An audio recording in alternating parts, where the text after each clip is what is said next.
यहाँ व्यवस्था विवरण 28 का जो एक हम लोग पढ़ते हैं 1 से 15 तक, वहाँ परमेश्वर की भयंकर आशीष है।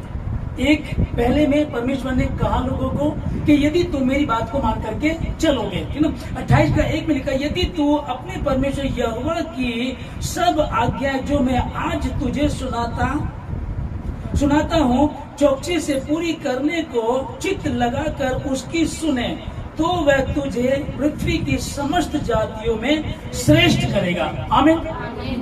परमेश्वर ने अपनी प्रजा से, अपने लोगों से वहाँ वो इस्राएलियों से बात कर रहा था, और यहाँ आज ये वचन मेरे और आपके लिए जो विश्वास करते हैं उनके लिए। तो आपको ये वचन कहा गया कि यदि तुम परमेश्वर की बातों को ध्यान से सुने, समझे, चौकसी करें और जो आज्ञा मैंने दी थी उनको मान करके चले, तो मैं तुझे पृथ्वी की समस्त जातियों में श्रेष्ठ करूंगा। आमीन।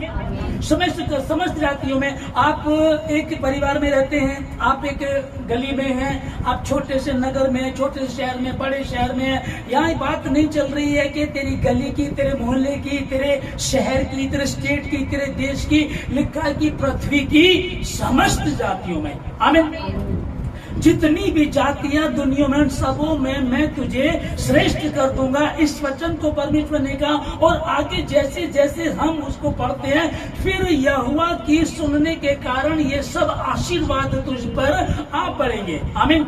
जैसे कि हम लोग पढ़ते मत्ती 6:33 में पढ़ते हैं कि जब तुम परमेश्वर यहोवा की खोज करोगे तो ये सब वस्तुएं तुम्हें यूं ही मिल जाएंगी। पहले उसके धर्म राज की खोज करो, उसके बाद ये सब वस्तुएं तुम्हारे पीछे आएंगी, परमेश्वर ने कहा। और आगे इस वचन को पढ़ते हम लोग, यहोवा ने तुझे पूंछ नहीं परंतु सर ही ठहराया। तो बहुत तेरी जातियों को उधार देगा परंतु स्वयं उधार नहीं लेगा, ये भी परमेश्वर ने कहा। और परमेश्वर ने कहा, कुछ तेरे विरोधी जो हमला करेंगे तुझ पर हमला करने के लिए एक मार्ग से आएंगे, परंतु 7 मार्गों से होकर के भागेंगे। परमेश्वर तुझे बरकत देगा, तेरे साथ रहेगा, तेरे आगे चलेगा, अपने दूत को तेरे आगे भेजेगा, और जहां जहां तू जाएगा तू सफलता प्राप्त करेगा। परमेश्वर ने ये आशीष, ये बरकतें बताई है। ये कौन सी है? हम जब 28 व्यवस्था विवरण 28 का 1 से लेकर के 15 तक पढ़ते हैं, तो यहाँ हमें आशीष नजर आती है। पर आगे परमेश्वर के वचन को जब हम 15 से आगे पढ़ते तब हमको पता चलता है, क्योंकि हमने सिक्का का एक पहलू देखा, दूसरा नहीं देखा। परमेश्वर ने कहा था, यशायाह में हम 1 का 19 में पढ़ते हैं, यशायाह 19 में परमेश्वर ने कहा, यदि तुम मेरी आज्ञा को मान करके चलोगे तो इस देश के उत्तम पदार्थों को खाने पाओगे, और यदि बलवा करोगे तो तलवार से नाश कर दिए जाओगे। सेनाओं के यहोवा का यही, आमीन। किसका वचन है? सेनाओं के यहोवा का यही वचन है। और धरती आकाश चल जाएंगे परंतु मेरा वचन कभी भी नहीं चलेगा। तो परमेश्वर ने ये बातें कही, और इस वचन को हम पढ़ते तो बड़ा अच्छा लगता है, लेकिन दोनों बातें कही हैं। और कई बार हम तक ये मीठी बातें हमको बताई जाती हैं, अरे प्रभु तुझे बरकत देगा, प्रभु तुझे आशीष देगा, है ना।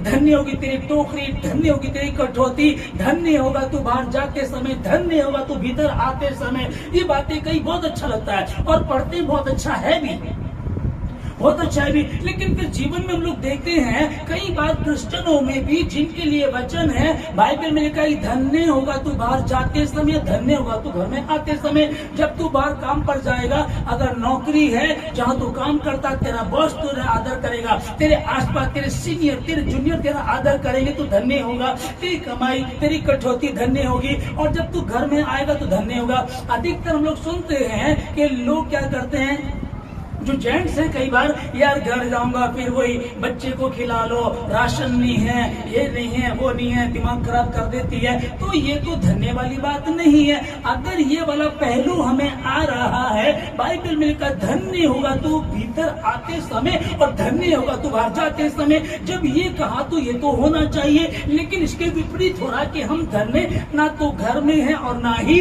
बाहर है, ना तो परिवार में आदर, न बाहर आदर है। अगर आप ईमान ईमानदार हैं और उसके बाद ये हो रहा है तो ये इम्तिहान है। और अगर आप बेईमान हैं और ये हो रहा है तो इसका मतलब ये जो 20 व्यवस्था विवरण 28 का 2 से लेकर के जो 14 तक हम पढ़ रहे हैं, ये फिर क्या है, ये सिर्फ वचन तक ठीक है, आगे ठीक नहीं है। आगे क्या चल रहा है, क्या कारण है कि जब तुम मेरी आज्ञा को मानोगे तो इस देश के उत्तम उत्तम पदार्थों को खा नहीं पाओगे और यदि बलवा करोगे तो तलवार से नाश कर दी जाओगे। तो दूसरे पहलू को भी आज हम देखेंगे।